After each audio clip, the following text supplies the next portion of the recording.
All right, welcome to the Eskimo Empire podcast. This is, I'm wearing the jersey. That's right. And look way up. Oh, there we go. Hey, check it out. I'm wearing this wicked awesome hat that, that's right. It says Morning Wood. Provided by one of our fans from out in Toronto. Thank you very much for sending that to me. He said he listened to the first podcast that had the Morning Wood, oh my, and he cackled out loud and thought of this, and so he decided he'd send this to me. I won't keep it on too long because for those of you who know my age, it's not really appropriate for me. But it is pretty cool. It is cool, and I'm glad he did it. Yeah, your age did change. My age did change. Yes, it did do that. But let's see who is here as always. UT, hey, how you doing, UT? Great, fantastic, lovely, and nice I like the added poppy to the top of your hat. Yes. There, very nice. Support the troops. That's right, very well. And right to his immediate right, Superfan. Yay! Very nice. How you doing? Good.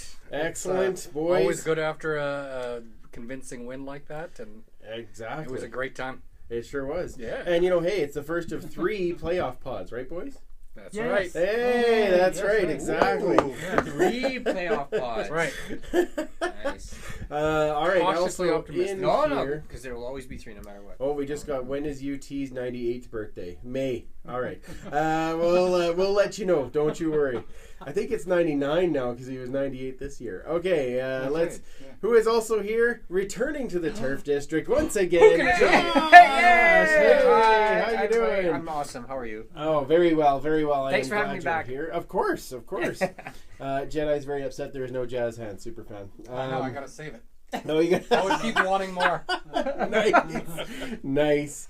All right, so guys, we'll just kind of go around here, but you actually said you did get a chance to listen to the Dave Jameson episode there, Josh.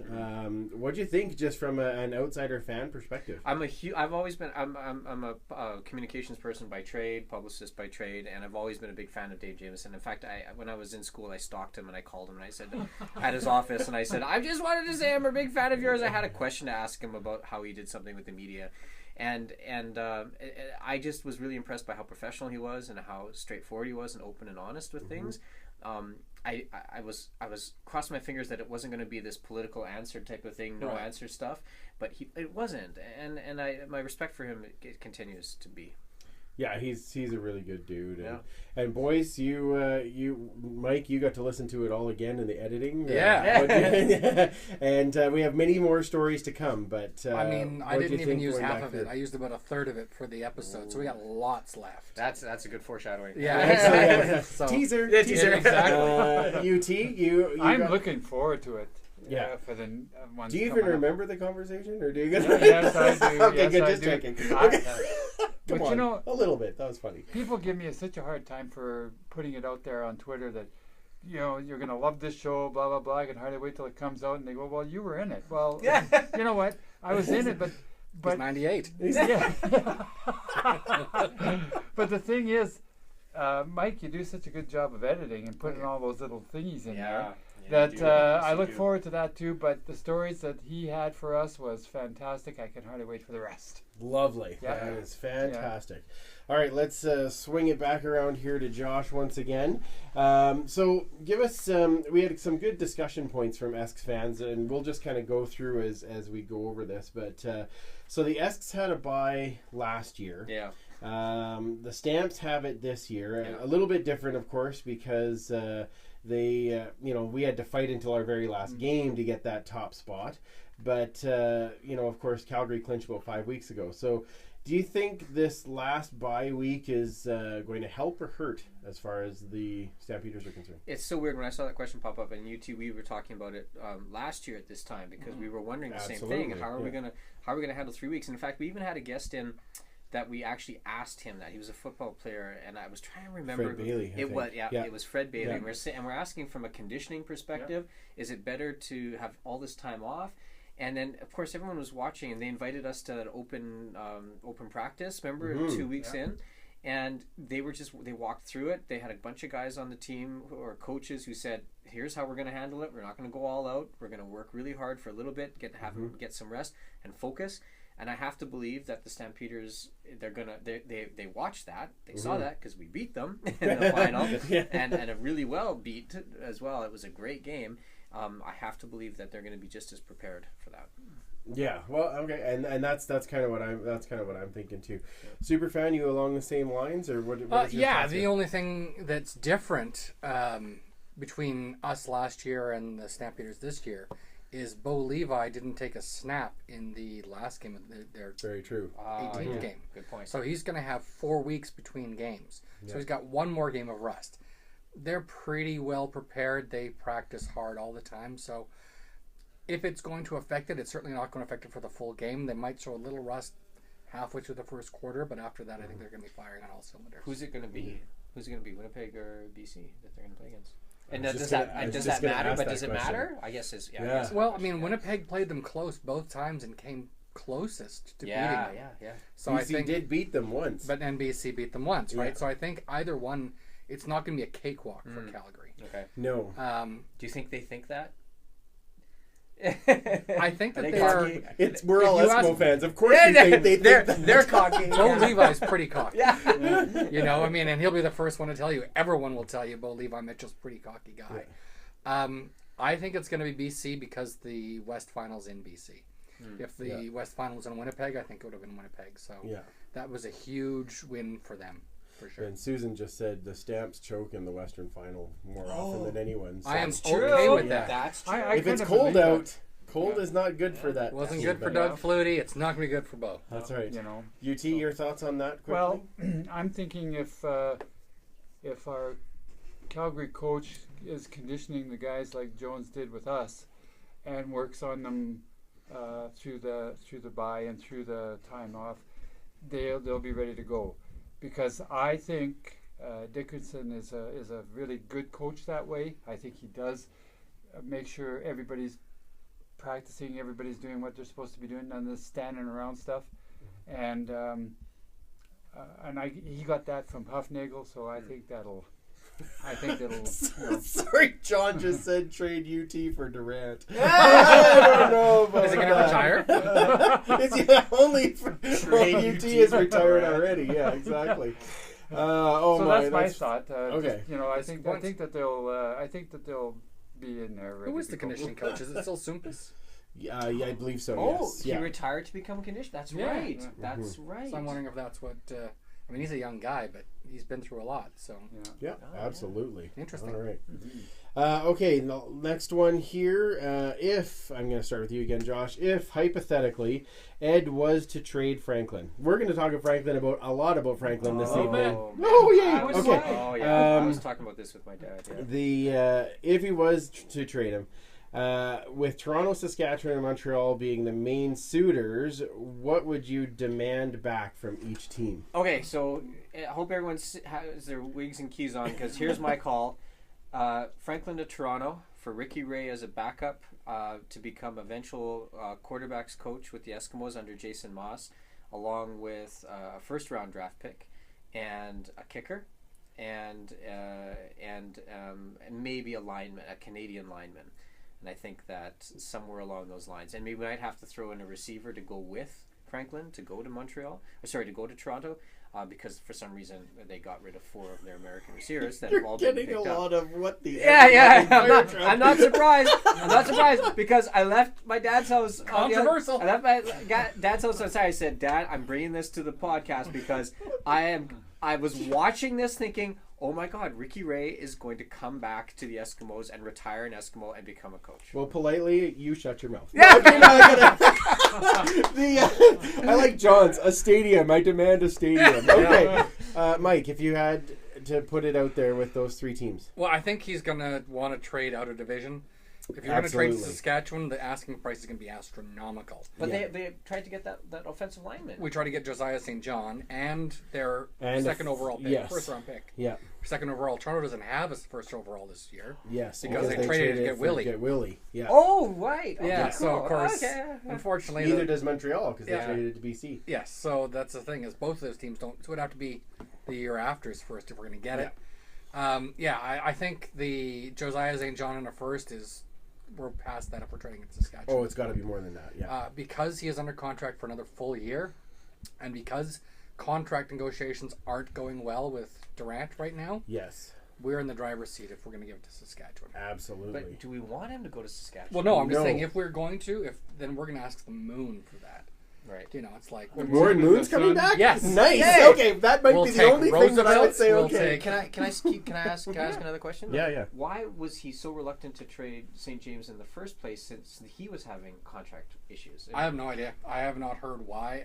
And St. James settled for less money than he asked for, like $30,000 or $40,000 less than he wanted. Well, I have no idea. They must have been something else. Maybe it's under the table. Maybe it's. I mean, a lot of them have these jobs, and we've heard that from other people. That, you know, they've got these jobs where they're the highest paid dishwasher at a restaurant. They don't actually even work in. Every team's doing that. So we're talking about a team that had all these people put up in a house and were the pre-practice squad. So I don't know. I don't know what Montreal has that we'd want. They've got some great defense. It's very true. Yeah. older Guys, but you know, we'll take Bearwoods. Sure. See there. Okay, easy. Why not? Okay. UT? UT? You sort of took the words out of my mouth when I watched Montreal play this last weekend, and their defense was unbelievable. Yeah. Couldn't believe We'll it. take Thorpe. But they are getting aged. Yeah, they That's are. the difference, right? But if he was to go anywhere, personally, I'd like to see him go to Toronto. For Ricky Ray. No. We got ripped off in a Ricky Ray trade once, but not twice. It's not an even trade, but that's why I say it comes with all kinds of other stuff. Yeah. No, I'm going to make it simple. If this happens, if they go to Toronto, we'll get a first round draft. Okay. We need a couple of guys in the secondary, right? And I'll take a receiver. I'll make it easy. All right. Okay. That's an awful lot. I know. Well, he's worth an awful lot. He's worth an awful lot. Can I go back to is Mwamba? Would you be happy with getting Enoch Mwamba from Saskatchewan? I don't know what his contract is. That's my only worry. That's right. I'm having a feeling that as a non-import, he's got to be paid a lot. The nice thing is if we got a non-import linebacker, we do have Blair Smith. We do have Konar the Barbarian as backups, right? So we have Canadians to take over that spot. I don't think he wanted to come here. But if we I take thought his place, I thought it was money. Well, it was money because he was offered, and then he went to Montreal. Then he got. So we talked about. Does it he last really year, want to play here? But you said that Hervey wasn't going to pay that kind of money for a linebacker. So if we trade, even if he was Canadian. Yeah, that's true. So that's just it. And then who does he displace? If Lacey disappears, then maybe that's something. But if we have Lacey and Sherritt, I mean, he's not going to stay in that Sam spot. So yes, Sherritt for another year still. Well, I think we'll have Sherritt for at least at least another year. I think so. Yeah. So we have three ladies, Chantel, Susan, and Leanne, who have all said they're going to do a podcast takeover in the off season. And that's going to be at least an 8-hour edit for you, Mike. I hope you're prepared for that. I'm just going to sit in the corner and giggle. An all-girl podcast. Okay. Pepper airplanes and throw it around. Okay, so my take on this, it's never going to happen. Ed is, geez, I wonder why. Look at that right there. Anyway, I think Ed knows what he has in James, and if he was going to actually trade him, I think the best place for him would be Toronto. At bare minimum, I'd be asking for Jefferson coming back on the Saskatchewan. No, from Toronto, AJ Jefferson. AJ, the outside guy who would then be probably taking up where Watkins may or may not be next year. Right. I would definitely be looking at some type of Canadian lineman. I'd be definitely looking at a whole lot of extra picks of some kind. So this isn't going to happen at least until the end of next year. I know under contract I highly doubt that Ed's going to trade him right now because he needs him for that backup over the next year, especially with Riley where he's at. So that's my 2 cents on that. All right. Boy, guys, this is a great conversation. This pod's going to be fun. We got a lot of good conversations to go. So, really quickly, Susan said she wants to see the Esks play one more time this year. Should she wait for Grey Cup or go to Hamilton or Ottawa? Just wait. Go to Toronto. Go to Toronto. That's the best place to see it. What did you think we were going to answer? Of course, go to Toronto. All right, so we're doing this a little bit differently. So it's time for an Empire Points update. So let's go to UT. Give us the Empire Points update. Okay, Leanne is in first. Chantel Jedi is in second, along with Chris Agar in second. They're tied. Woo. Yeah. Yes. Coach Vic's in third. Joe Pritchard's in fourth, and Chris Curtis in fifth. Wow, big And moves. it's a really tight race between the 1, 2, and 2. 1, 2, 2. Yeah, and Wow. I tell you that It's a tight one. yeah, that no lead is safe even in the That's Empire right. Points. That's right. That's right. Awesome. Surprise. And I'm watching them closely. Oh, we knew it. Nice. All right, Superfan, your announcements that I gave you there with Pick'em and Yeah, et so cetera. the Pick'em, congrats again to Cappy D, who Yay. finished the regular season winning that one. Now we have to get ready for the playoff Pick'em, which starts this week. Playoff? Playoff! Yeah, that's good. The CFL Twitter Awards as well. The voting starts November 8th. That's tomorrow. That is tomorrow. Well, yeah, I guess this is not being broadcast. Yeah. And to go through the Grey Cup, so we need your help, Empire. Yeah. Come on out there and vote for us. Just go to CFLT Awards. Yeah. And help us out. Perfect. Awesome. See, I love this part. And then they didn't have to listen to all me. But anyway. Your dulcet tones. All right, so the show is out Wednesday. It might be delayed by a day, depending on we might have something going tomorrow We evening. might. We'll see how that goes. Yeah. But Election. anyway, The American out Wednesday, election. we're gonna have more with Josh for sure. Yep. We're gonna go over the Esks big win, of course, over Toronto. We're gonna have Esks history segment, Oh. UT game of the week, all the other games. And, of course, we will be preparing for the big playoff game this coming Sunday. Now, they are doing like an away watch party at Central Social Hall. If anybody is interested in going, I'm sure going to try and be there myself, and we'll see if the boys are up for this or not. But try and go to watch the game. So that's all set up for Sunday. Be 11 o'clock our time. Yeah, that's right. Yeah. All right. So, and of course, join in to the game preview on Friday as well. We're going to be joined once again by our Podski wee pal Josh. So we're going to have lots of Joshes this week, and it'll be all this Joshin'. Holy jeez! Follow us on YouTube. Follow us on Twitter. Join us on Facebook. Ask Empire Pod. We want to have more conversations like we had this evening. So get involved in those. Thanks again for watching. Enjoy the show this week. We will absolutely talk to you on Wednesday. Why is this thing not?